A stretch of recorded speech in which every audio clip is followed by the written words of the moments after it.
melanjutkan kehidupan Tatsuya di sekolah sihir.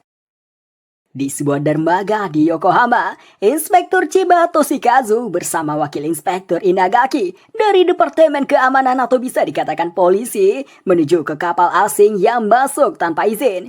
Di saat menghadapi para kroco yang berjaga, para petingginya kabur dengan kapal. Selesai menumbangkan semua kroco, Inagaki menembak kapalnya yang diikuti tebasan dari Toshikazu.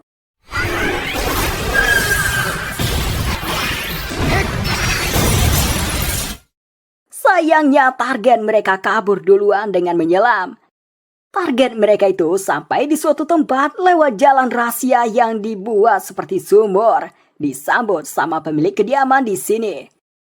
Beberapa waktu berlalu sejak kompetisi 9 sekolah. Periode tugas Mayumi sebagai ketua OSIS telah selesai. Anggota OSIS yang baru telah terbentuk, diketuai oleh Nakajo Azusa, wakilnya Miyuki, sekretaris Honoka, dan bendahara Isorike. Tatsuya akhir-akhir ini meneliti dokumen-dokumen yang berkaitan dengan alkimia, yang dia cari sifat dan formula untuk membuat batu bertuah. Batu bertuah adalah katalis sihir yang mengonversikan dasar logam menjadi logam mulia, digunakan untuk sihir konversi. Batu bertuah mengkonversikan logam dengan mereaksikan unsur tertentu supaya dapat menghasilkan logam mulia yang diinginkan. Dan karena konversi zat bisa dilakukan tanpa harus melewati proses sihir, Tatsuya menyimpulkan ada kemungkinan kalau batu bertuah bisa digunakan sebagai media penyimpanan rangkaian sihir. Miyuki menyampaikan Suzune Senpai mencari kakak, ingin membahas tentang kompetisi tesis bulan depan. Tatsuya pergi ke sana. Selain Suzune, ada juga Isorike dan Suzura Sensei. Berkumpulnya di sini untuk membahas kompetisi tesis yang diadakan Asosiasi Sihir. Berbeda dengan kompetisi 9 sekolah, kompetisi tesis ini adalah kompetisi tertulis yang berbasis penelitian. Tatsuya diminta Suzura Sensei untuk menjadi bagian dari tim SMA 1 pada kompetisi tesis menggantikan Hirakawa Koharu, yang pikirannya belum tenang setelah atlet yang CAD-nya dia tangani jatuh di kompetisi Mirage Band. Yang mengajukan Tatsuya sebenarnya adalah Suzune. Suzune sebelumnya telah menolak calon pengganti yang diajukan karena percaya pada kemampuan Tatsuya. Dan pada tim ini, Suzune sebagai penulis utama, untuk itu dia ingin 2 penulis pembantu yang dia percaya dan sejalan dengannya. Tema yang diangkat Suzune adalah uji kelayakan teknis dari sihir tipe pengendali gravitasi reaktor termonuklir. Tema yang kebetulan lagi diteliti sama Tatsuya.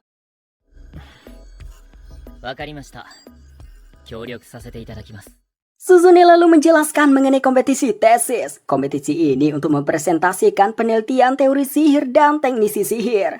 Hasil presentasi yang terpilih akan dimasukkan ke dalam indeks sihir. Kompetisi ini digelar tiap tahun di minggu terakhir bulan Oktober. Tahun ini lokasinya di Pusat Konvensi Internasional Yokohama. Sebelum dimulai, terlebih dahulu peserta menyerahkan konsep final penelitian dengan materi pendukungnya, serta rangkaian yang digunakan dalam presentasi kepada Asosiasi Sihir. Batas penyerahannya 2 minggu dari sekarang, tapi kena harus diserahkan ke sekolah dahulu untuk diteliti. Batasnya jadi 9 hari dari sekarang. Tatsuya berkumpul dengan temannya sepulang sekolah. Mereka kagum Tatsuya ikut tim kompetisi tesis, soalnya pemenang dari kompetisi ini akan dimuat dalam Supernatur. Tatsuyanya sendiri malah tampak santai saja.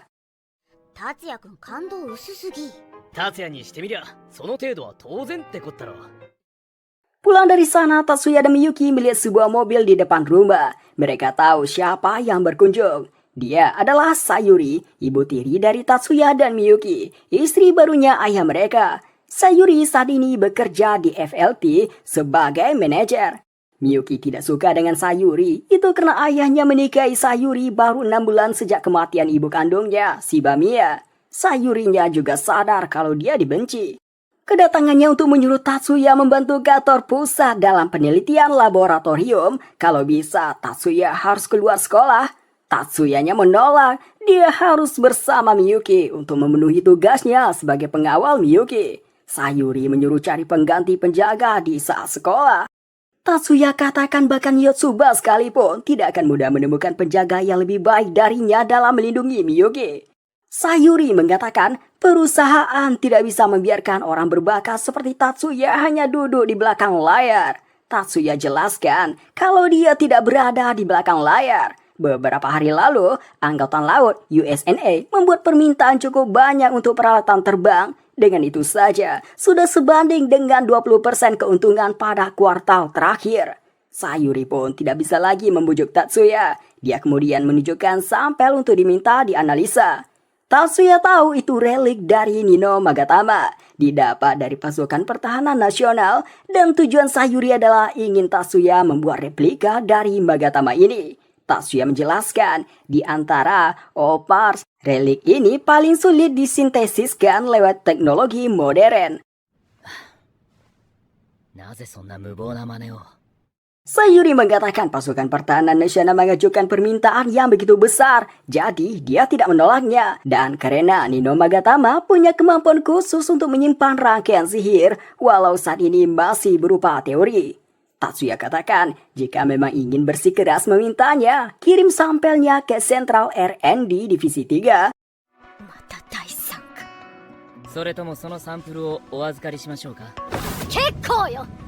Sayuri yang kesal membawa relik itu kembali. Tatsuya mengetahui bahayanya membawa relik itu. Karena itu dia izin pergi keluar ke Miyuki. Tatsuya mengikuti Sayuri. Terlihat Sayuri sudah diikuti sebuah mobil dan menghadang jalan Sayuri. Sistem keamanan Sayuri aktif. Untung dia hanya pingsan saja. Dua orang keluar dari mobil yang mengejar Sayuri. Saat memeriksa mobil Sayuri, Tatsuya datang. Mereka menggunakan cache jamming pada Tatsuya. Jelaslah tidak bekerja.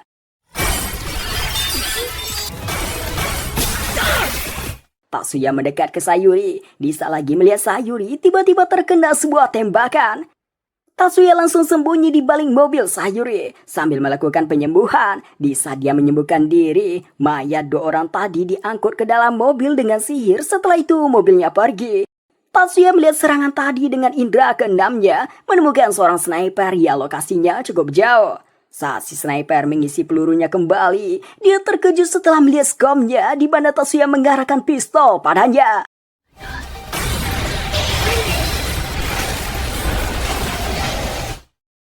Tatsuya melapor kejadian barusan pada Mayor Kazama. Menurut Kazama, di dunia ini tidak banyak yang memiliki kemampuan sniper seperti itu.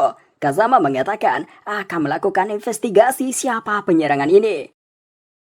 Mereka lah pelakunya dari organisasi yang namanya The Great Asian Union atau Aliansi Seluruh Asia. Tatsuya mendapat serangan cyber sewaktu sedang meneliti dokumen-dokumen. Untung dia bisa mengatasinya, tapi tidak bisa menemukan sumbernya karena penyerangnya langsung memutuskan jaringan. Besoknya Tatsuya menemui Ono Sensei, memberitahukan soal penyerangan cyber, namun Tatsuya tidak meminta mencari pelakunya, melainkan mencari tahu organisasi yang memperjualbelikan dokumen si rahasia akhir-akhir ini.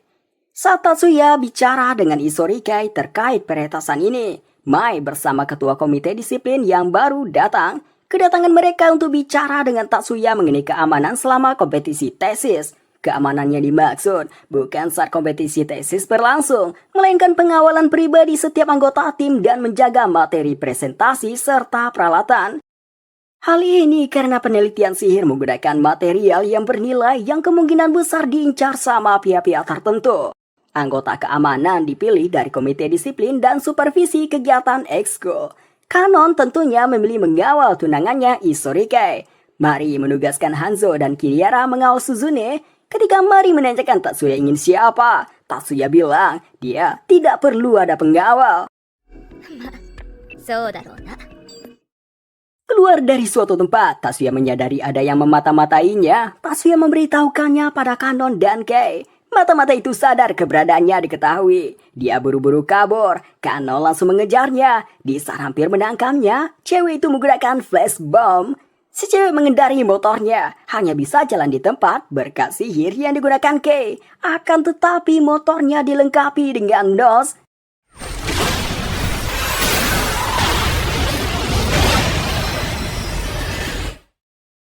Di pusat komando The Great Asian Union di Jepang, kolonel pasukan spesial Cheng Xiangshen memerintahkan untuk menargetkan SMA 1, tambah beberapa orang ke sana, serta beri pengawal pada si gadis. Chen menugaskan Kapten Lu Gonghu untuk komandan di target SMA 1. Di sekolah, Mizuki memberitahukan pada Tatsuya kalau sejak pagi tadi dia merasakan tatapan yang tidak nyaman, seperti ada seseorang yang diam-diam mengamati sekolah ini, dan itu terasa tidak mengenakan. Mikiko juga memberitahu sejak pagi, spirit-spirit berkeliaran di sekolah ini, seperti ada yang menggunakan Shikigami. Mikiko tidak bisa menangani spiritnya, karena jenis sihir milik Shikigami berbeda dengan sihir miliknya, dan sihir orang tersebut seperti bukan sihir kuno dari Jepang. Pulang sekolah, mereka niatnya mampir dulu ke kafe tempat langganan mereka. Di perjalanan beberapa menyadari ada yang mengikuti, namun memilih mengabaikannya. Baru setelah berbincang sedikit di kafe, Erika keluar kafe dengan alasan ke kamar kecil, lalu diikuti oleh Leo. Mikiko menyiapkan mantra dari dalam. Tatsuya yang sadar dari awal menyuruh Mikiko jangan berlebihan agar tidak ketahuan. Di luar, Erika menyuruh si penguntit keluar. Melihat Erika dan Leo yang bersiap menyerangnya, dia teriak meminta tolong. Suaranya tidak terdengar karena saat ini berada di area penghalang buatan Mikiko. Karena bapak ini tidak ingin identitasnya ketahuan, akhirnya terjadi pertarungan.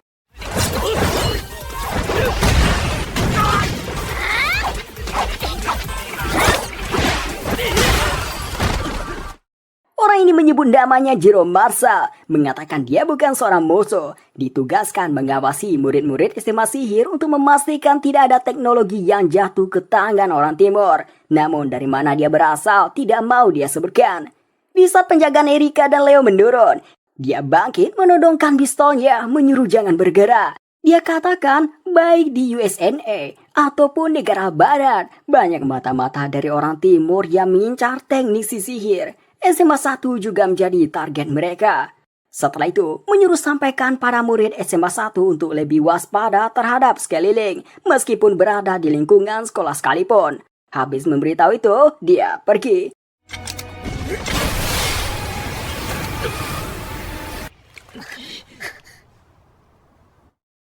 Kyoko menangkap keberadaan Jiro lewat CCTV, juga menangkap pertarungan Erika dan Leo meski sudah dipasang barrier oleh Mikiko. Inilah alasan Tatsuya meminta Mikiko tidak berlebihan.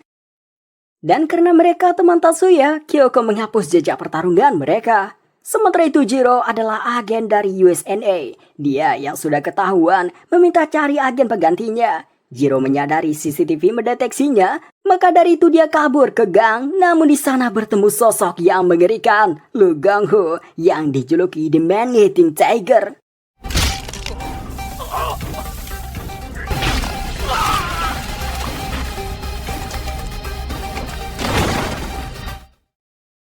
Tim tesis SMA 1 mengadakan pengujian plasma ruang pengatur suhu di halaman sekolah. Pengujiannya berjalan sempurna. Sayaka sebagai anggota keamanan melihat tindakan mencurigakan seorang murid. Murid ini yang sebelumnya melakukan penguntitan Tatsuya.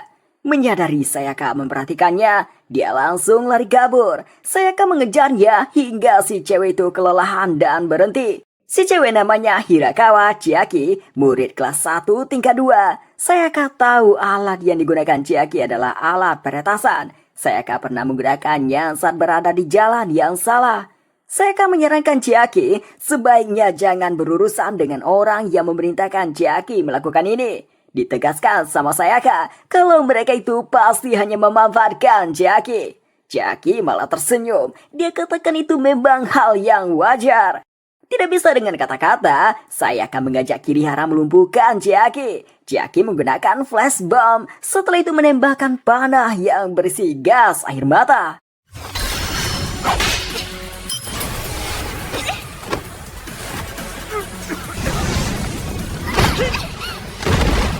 Chiaki yang pingsan diserahkan ke Asuka Sensei, guru UKS. Di waktu kembali, Erika dan Leo berdebat dengan seorang anggota komite disiplin, Sekimoto Isao. Isao entah kenapa kesal melihat Erika dan Leo yang terus mondar-mandir di sekitar lokasi eksperimen. Kanon menengahi mereka. Dia katakan pada Isao kalau Erika dan Leo termasuk ke dalam relawan anggota keamanan tim tesis. Kanon dan Kei mengunjungi Chiaki. Kanon menanyakan alasan kenapa mencuri data tesis. Chiaki mengatakan tujuannya bukan mencuri, tapi menulis ulang programnya dan merusak perangkat sihir yang digunakan untuk presentasi. Walau tahu Tatsuya akan bisa memperbaikinya, setidaknya dia ingin membuat Tatsuya panik dan dia tidak peduli dikeluarkan dari sekolah asalkan Tatsuya tersiksa. Alasan kenapa dia sangat benci pada Tatsuya karena menganggap insiden yang menimpa kakaknya, Hirakawa Koharu, adalah salah Tatsuya. Menurutnya Tatsuya membiarkan Kobayakawa Senpai sampai jatuh. Atas itu kakaknya mengalami keterpurukan karena merasa sangat bersalah. Kei mengatakan jika Tatsuya memang bertanggung jawab, maka semua staf teknisi termasuk dirinya juga ikut bertanggung jawab karena tidak menyadarinya. Chiaki meninggikan suaranya, dia katakan satu-satunya yang menyadari insiden itu bakal terjadi adalah Tatsuya. Asuka Sensei menghentikan pembicaraan, merasa kondisi mental Chiaki akan semakin parah jika diteruskan, jadi meminta lanjutkan pembicaraan di lain waktu. Sementara itu Erika membawa Leo ke kediaman Shiba. Erika menyadari masalah sekarang ini bukan hal yang mudah ditangani, bisa sampai pada tingkat pembunuhan atau dibunuh. Memang Erika merasa kemampuan Leo sebagai keamanan setara prajurit tingkat 1 dengan potensi jauh melebihi Kirihara dan Hanzo. Tapi Leo saat ini tidak memiliki teknik pamungkas untuk membunuh musuh seketika. Untuk itulah Erika membawanya ke kediaman Shiba untuk dia latih. Orang inilah yang memperalat Chiaki, namanya Zhou Gongjin. Dialah orang yang sebelumnya membantu pasukan The Great Asian Union, termasuk Kolonel Chen dan Kapten Lu Gonghu. Anggota keamanan melakukan latihan, selain latihan bela diri non-sihir, juga berlatih pertarungan langsung dengan sihir. Jumonji, sebagai kapten tim keamanan tesis, secara langsung melatih mereka.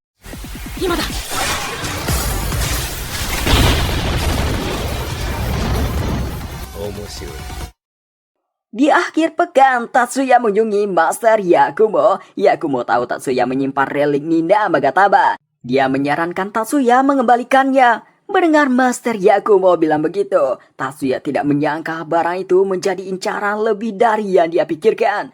Atas saran itu, Tatsuya langsung menuju FLT. Di perjalanan, Tatsuya menyadari ada yang mengikuti, bukan orang melainkan Shikigami berwujud gagah. Tatsuya tidak mau kekuatannya diketahui, jadi memilih kabur dari pandangan si gagah.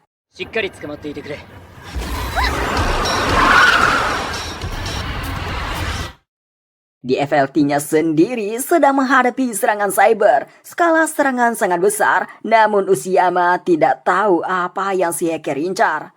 Tatsuya sampai di FLT. Dia tidak gila hormat, malahan meminta orang-orang tetap fokus pada pekerjaan daripada memberi salam padanya. Gagak tadi masih mengikuti Tatsuya.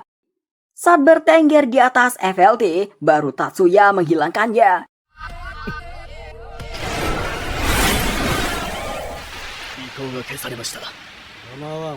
Dengan ini, The Great Asian Union menganggap Tatsuya menyerahkan reliknya ke FLT. Fokus mereka kini mencuri reliknya di sana. Chen lalu membicarakan Zhou Gongjin yang mau memeriksa Chiaki. Berbeda dengan Zhou Gongjin yang memperlakukan alatnya dengan baik, Chen justru menganggap pion yang tidak terpakai lagi harus dilenyapkan.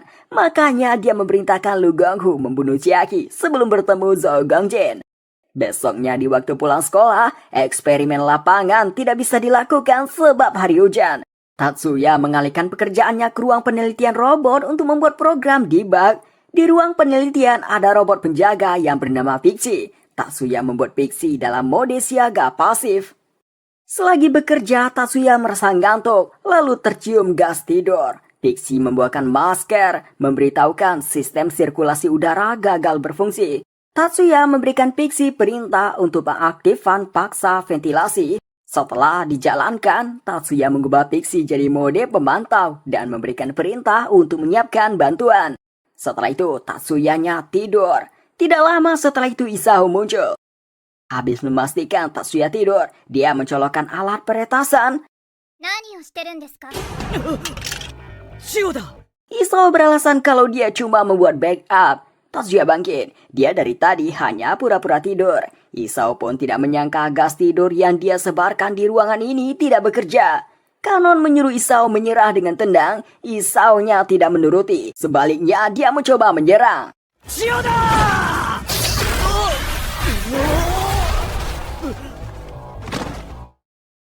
Zhou Gangjin mau menjenguk Chiaki. Dia melihat Lu Gonghu yang berjalan ke arah kamar Chiaki. Zhou Gangjin sadar Chiaki mau dilenyapkan. Dia langsung menekan alarm yang kebetulan berada di dekatnya. Di rumah sakit ini sedang dijaga sama Mari dan pacarnya Chiba no Tsugo. Mereka langsung menuju lantai ke tempat alarm berbunyi. No Tsugo sampai duluan bertemu dengan Lu Gonghu. Mereka mengendal satu sama lain.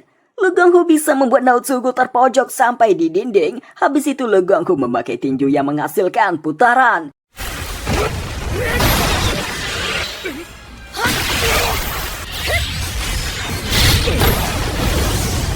Menyadari situasi tidak menguntungkannya, dia memilih kabur dengan melompat ke bawah. Tangan No Tsugo terluka akibat menahan tinju tadi. Di sisi lain, dia heran kenapa Lu Gonghu bisa berada di sini. Dia memberitahukannya pada Mari siapa Lu Gonghu. Singkat cerita, Lu Gonghu kembali ke markas. Chen mengubah prioritas rencana, memerintahkan Lu Gonghu melenyapkan Isao yang ditahan di pusat penahanan Hachijouji. Zhou Gangjin menemui Chiaki. Chiaki menanyakan bagaimana bisa masuk sampai di sini. Zhou bilang dengan teknik spesial miliknya. Zhou kemudian menyodorkan bunga yang dia bawa. Dia seperti melakukan sihir hipnotis para Chiaki untuk melupakan segalanya tentangnya.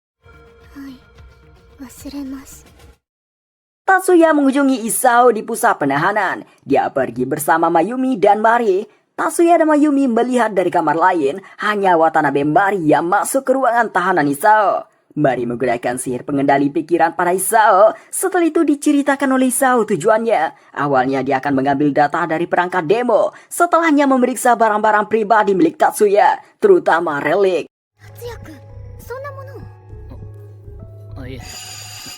Tidak berselang lama terdengar alarm penyusupan. Mereka keluar dari ruangan dan melihat si penyusup menuju mereka. Dia Lu Gonghu. Lu Gonghu mulai bergerak. Mayumi menembak dengan rentetan esnya, namun tidak menembus barrier Lu Gonghu.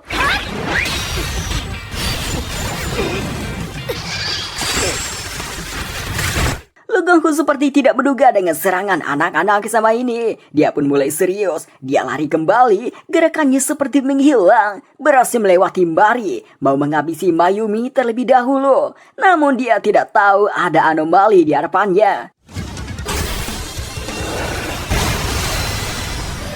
Entah sihir apa yang digunakan Tatsuya. Perut kanan Lu Gonghu tercabik mengeluarkan banyak darah. Gerakannya sekarang melambat. Tembakan es dari Mayumi tidak sepenuhnya bisa dia blokir. Dari belakang Mari menyelesaikannya.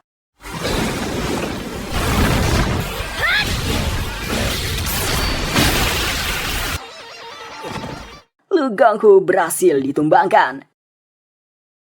Chen menemui Zhou. Pertama Chen berterima kasih atas bantuan Zhou sehingga dia bisa menjalankan operasi selanjutnya. Lalu dia memberitahukan pentingnya peran dari Lu Gonghu. Untuk itu meminta bantuan Zhou menyelamatkannya. Zhou menerimanya. Dia beritahu akan melakukannya di waktu Lu Gonghu dipindahkan ke penjaga khusus WNA di Yokohasu. Sebagai ganti dari itu, Zhou meminta selama operasi itu, The Great Asian Union menjauh dari kota ini. Chen mengerti Zhou tidak ingin masalah ini berdampak pada Chinatown yang dikelola Zhou. Namun Chen tidak bisa melakukannya, soalnya target utama The Great Asian Union adalah asosiasi sihir cabang Kanto yang letaknya tepat di sebelah Chinatown. Target lainnya seperti penyihir yang ikut kompetisi dengan data mereka. Suzune yang dikawal Hanzo menemui Chiaki. Suzune terus terang pada Chiaki bahwa tindakan yang Chiaki lakukan selama ini tidak akan bisa menarik perhatian Tatsuya. Tatsuya adalah orang yang arogan. Tidak peduli seberapa keras Chiaki menjerit atau menangis. Tatsuya tidak akan memperdulikan Chiaki, apalagi simpati terhadap Chiaki. Suzune melanjutkan, di ujian tertulis tengah semester 1, Tatsuya mendapat nilai yang sangat tinggi, sehingga jarak dengan peringkat 2 bagikan langit dan bumi. Dengan hasil itu, Tatsuya meraih nilai sempurna sebagai calon teknisi sihir. Dan peringkat 2 tersebut adalah Chiaki dengan nilai 92 dari 100. Umumnya dengan nilai itu akan mendapat peringkat 1. Karena itu Suzune katakan Chiaki punya potensi untuk melampaui Tatsuya. Suzune mengatakan pihak sekolah akan mendukung bakat Chiaki dalam teknik sihir dan menyarankan untuk tidak memendam kesal. Daripada melakukan itu, carilah cara bagaimana untuk bisa unggul dari Tatsuya. Terakhir, mengundang Chiaki datang ke kompetisi besok.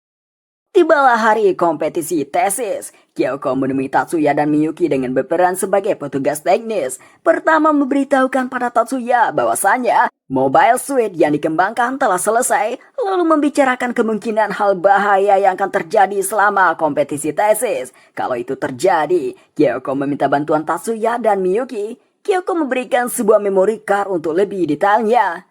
Kyoko kemudian menerima panggilan. Dia diberitahu bahwa Lugangku melarikan diri, kendaraan yang mengangkutnya untuk dipindahkan diserang di perjalanan. Di markas keamanan kompetisi tesis, Hanzo melapor ke Jumonji bahwa setelah dilakukan penyelidikan pada Sekimoto Isao, ditemukan kalau Isao menjadi korban cuci otak oleh organisasi yang menargetkan kompetisi tesis. Hanzo kemudian melapor hal yang mengganggu pikirannya sejak minggu kemarin datang ke sini, yaitu terlalu banyak orang asing di sini. Kiriara juga berpendapat yang sama, malahan dia merasa suasana di kota ini aneh. Mendengar hal itu, Jumonji selaku ketua tim keamanan langsung memerintahkan seluruh anggota menggunakan rompi anti peluru. SMA 1 memulai presentasi tesis mereka. Tesis yang mereka presentasikan mendapat tepuk tangan yang meriah. Setelah selesai, Tatsuya didatangi Kichijouji. Memuji topik yang diangkat Tatsuya, Kichijouji mengatakan kalau dia tidak akan kalah dalam tesis ini. Baru Kichijouji mau persiapan presentasi, terjadi ledakan. Hal ini terjadi karena mobil tanpa awak menerobos masuk dan menabrak gedung kendali.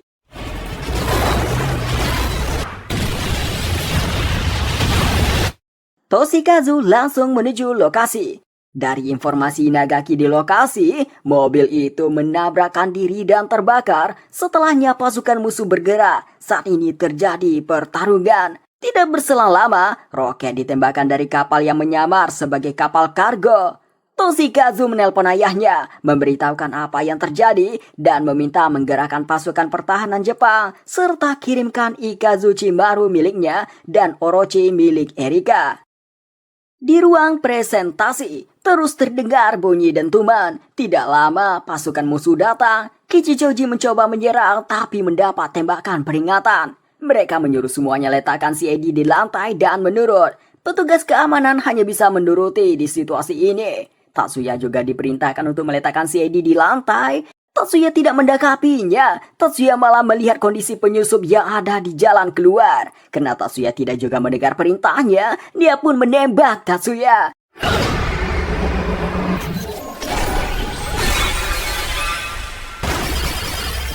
Tentunya hal ini mengejutkannya. Dia sampai bilang Tatsuya monster. Dia membuang senjatanya, mencoba menyerang dengan pisau.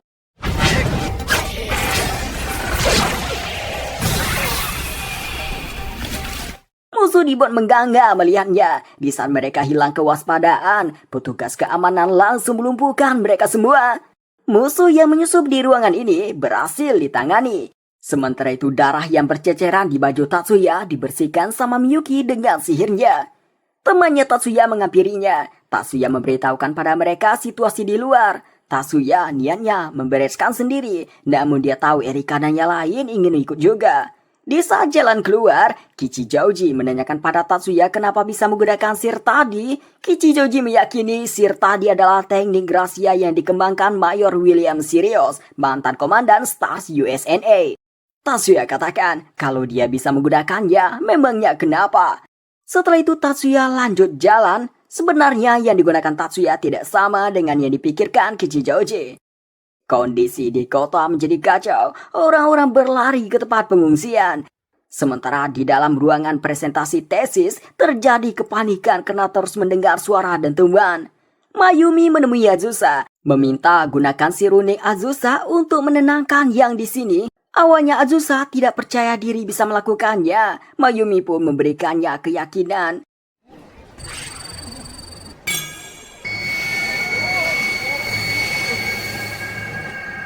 Setelah situasi di ruangan tenang, Mayumi bersuara di depan panggung. Pertama memperkenalkan dirinya, lalu memberitahu situasi. Saat ini kota ini diserang oleh organisasi tak dikenal dari laut dan juga darat.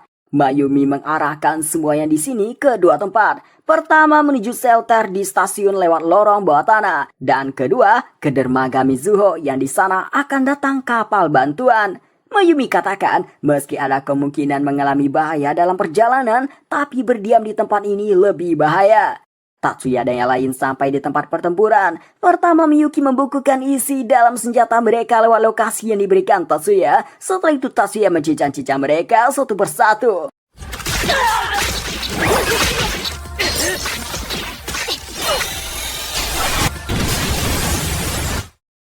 Habis membereskan semua yang di dalam gedung, Tatsuya meyakini akan terjadi sesuatu yang lebih besar. Untuk itu mengatakan sekarang harus melihat situasi dulu sebelum bergerak. Shizuku menyarankan menggunakan ruang konversi VIP di gedung ini. Di sana bisa mengakses seluruh informasi. Shizuku mengetahuinya, dulu pernah diajak ayahnya ke sana dan dia tahu kode akses masuk ke ruangannya.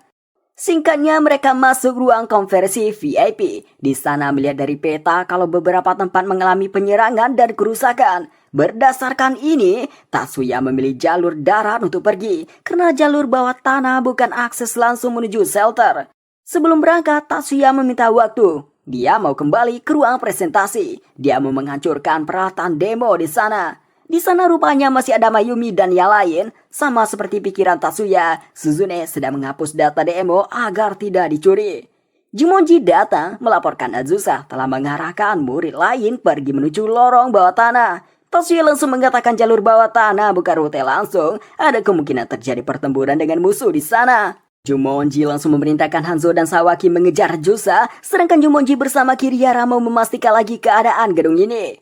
Setelah selesai urusan di sini, mereka kembali ke ruang VIP. Di sana mereka mendapat telepon dari Azusa. Seperti yang Tatsuya pikirkan, di sana terjadi penyerangan untuk pasukan musuh sedikit sehingga bisa diatasi. Tatsuya kemudian menurunkan pistolnya di balik dinding yang berlapis-lapis. Dia dapat melihat sebuah mobil truk menuju gedung ini untuk meledakkan diri.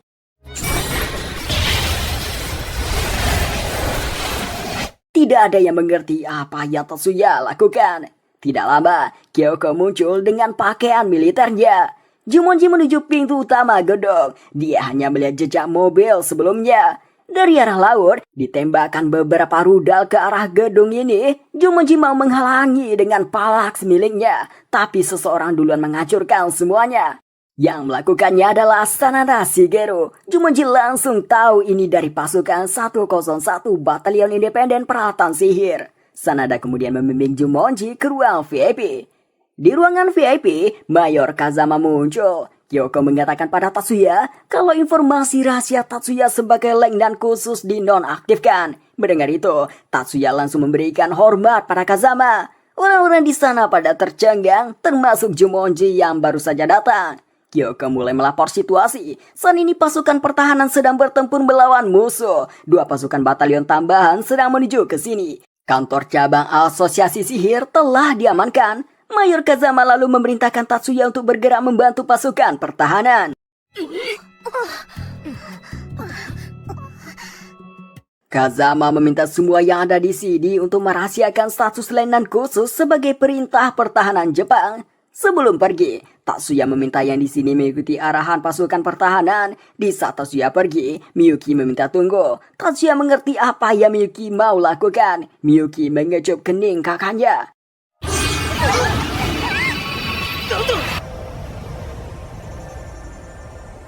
Yang dilakukan Miyuki adalah melepas kekang kakaknya. Sekarang kakaknya terbebas.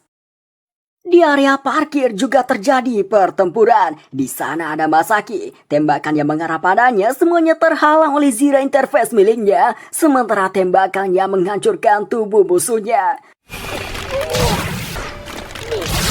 Teman-teman sekolahnya sampai dibuat muntah melihatnya. Setelah dibersihkan, Kichijouji mengajak Masaki berangkat. Namun Masaki mau menuju cabang Asosiasi Sihir. Selain itu dia sadar orang-orang trauma melihat yang dia lakukan tadi.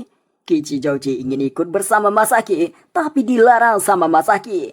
Masaki ingin Kichijoji membimbing yang di dalam bis. Di jalur bawah tanah, mereka sampai di pintu keluar menuju shelter. Namun tiba-tiba tempat mereka saat ini ambruk.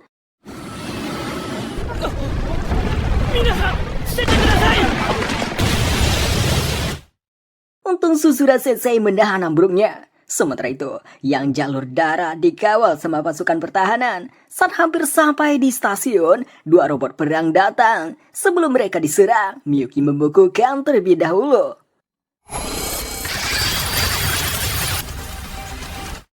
Mereka sampai di pintu masuk alun-alun stasiun. Di sana melihat tanah ambruk, Mikiko mengecek melalui spirit melihat yang di jalur bawah tanah telah berhasil sampai di shelter. Tapi karena jalan di shelter tertutupi, mereka yang di jalur darat ini tidak bisa lagi ke sana.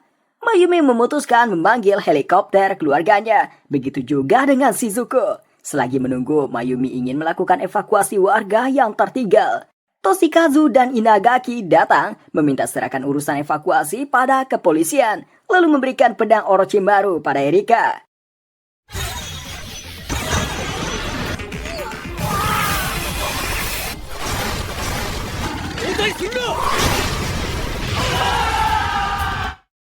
Di pusat komando musuh, dilaporkan telah kehilangan kontak dengan pasukan di pusat konvensi internasional, area parkir, dan pasukan di area shelter. Mendengar itu, si komandan memerintahkan kerahkan seluruh mesin perang. Tatsuya memakai mobil Sweat yang telah dikembangkan oleh Sanada dan divisinya. Tatsuya lalu menuju pasukan yang dipimpin Yanagi dalam perjalanan melihat drone nirawa.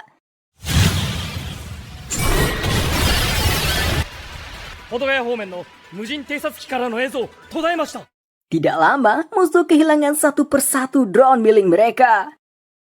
Balik ke depan stasiun, dibagi dua kelompok penjaga di jalur menuju stasiun. Di lokasinya Miyuki dan yang lain, Mikiko mendeteksi musuh mendekat. Dua robot yang datang duluan dibukukan sama Miyuki.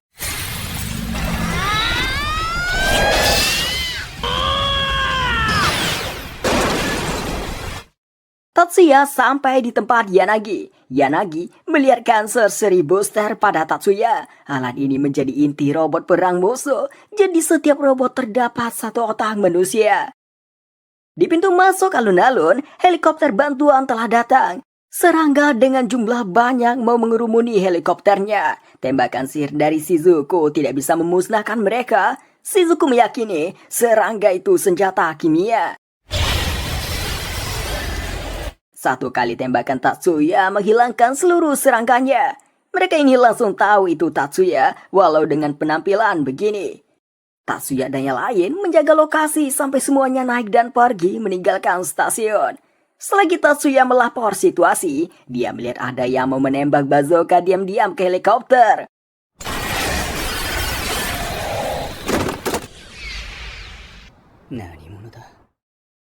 Satu helikopter menuju ke tempat Miyuki dan yang lain. Setelah itu, ke tempat yang dijaga Mari dan yang lainnya.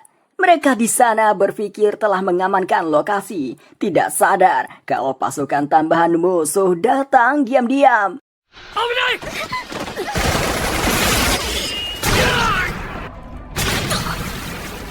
Miyuki mendarat tepat di hadapan musuh, membekukan mereka semua. Miyuki memanggil kakaknya. Tatsuya datang menggunakan sihir pemulihan pada Kiriara dan Kei yang sekarat. Sementara Miyuki memegang erat-erat kakaknya. Kei dan Kiriara sembuh seolah tidak pernah mengalami hal sebelumnya. Bahkan pakaian mereka tidak ada bekas sobekan. Padahal dua kaki Kiriara jelas-jelas pontol. Mereka masih tercengang dengan apa yang sudah mereka alami. Setelah membisikkan kerja bagus para Miyuki, Tatsuya berangkat lagi.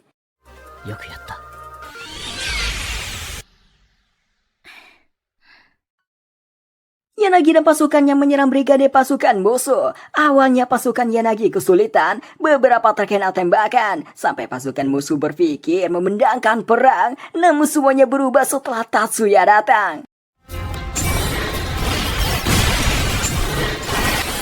Tidak hanya membunuh dan menghancurkan segalanya, Tatsuya juga menyembuhkan pasukan yang terluka.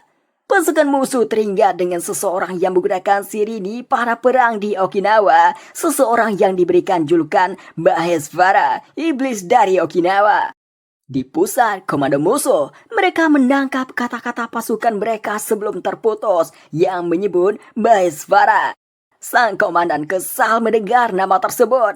Di helikopter, Kiriara masih bertanya-tanya apa yang sebenarnya terjadi. Dia lebih mudah percaya pada semua yang dia alami adalah halusinasi. Namun semua itu jelas bukan halusinasi. Mari menanyakan pada Miyuki yang tadi itu apa? Apakah sihir tipe penyembuhan? Miyuki katakan, itu bukan sihir tipe penyembuhan, melainkan sihir regenerasi. Simpelnya kakaknya membuat seseorang yang terluka parah kembali ke kondisi tubuhnya 24 jam sebelumnya. Hal itu dilakukan dengan sekejap mata. Target yang dapat dikembalikan kakaknya ke kondisi semula bukan hanya makhluk hidup, beda mati juga. Atas sihir spesialnya itu, kakaknya jadi tidak bisa menggunakan sihir lain dengan bebas.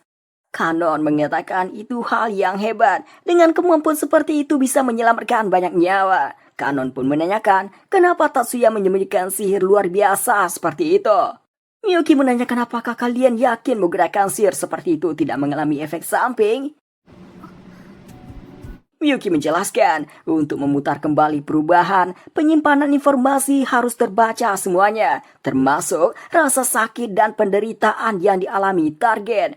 Contohnya, saat kakaknya dalam proses menyembuhkan Isorike, kakaknya membaca seluruh data Isorike dalam waktu 0,2 detik. Dalam waktu sekejap itu, pikiran kakaknya merasakan 150 kali lipat rasa sakit dan penderitaan yang dialami Isorike.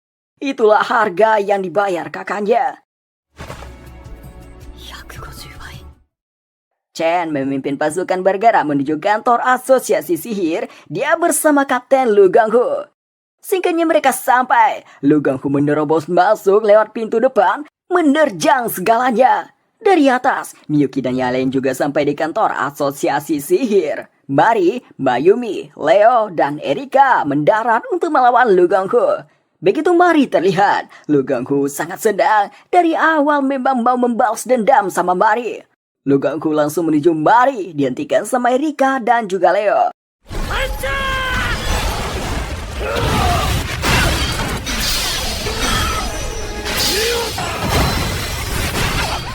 Mari menggunakan sihir nitrogennya, tapi tidak mampu melumpuhkan Lu Ganghu. Malahan Lu Ganghu dapat menendang Mari. Mayumi menggunakan sihir es. Di saat Lu Ganghu mau menghancurkannya, esnya menjadi bentuk gas masuk ke dalam mulut Lu Ganghu, menghalangi pernafasannya. Lu Ganghu berakhir pingsan. Sementara itu Chen berhasil masuk ke menara. Dia masuk ke ruangan yang di sana terasa dingin. Miyuki menampakkan diri, tampak kesal melihat Chen karena telah mengganggunya dan kakaknya. Chen heran bagaimana Miyuki mengetahui lokasinya, seharusnya keberadaannya tidak ada yang mengetahuinya. Rupanya Miyuki mengetahuinya dari Mikiko dan Mizuki. Miyuki pun membekukan Chen.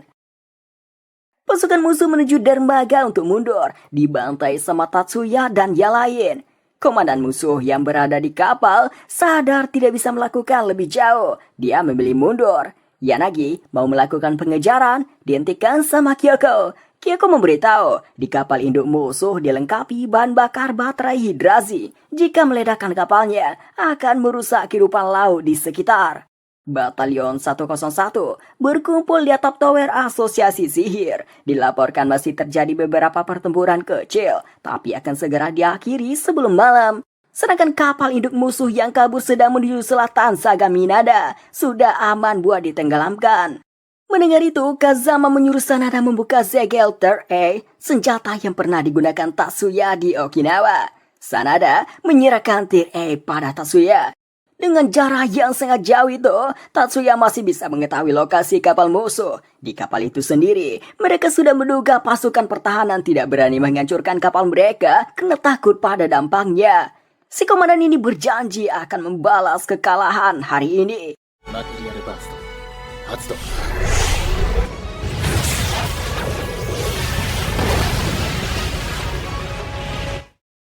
Kyoko mendapat pesan dari regu lain. Saat ini pasukan The Great Asian Union berkumpul di pelabuhan Zenhai.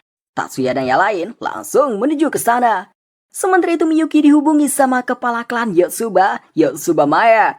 Dia meminta Miyuki dan Tatsuya mengunjungi kediaman utama Yotsuba. Miyuki katakan akan dia sampaikan saat kakaknya pulang. Tatsuya telah sampai di lokasi berikutnya. Dia juga menggunakan Third Air melenyapkan armada The Great Asian Union.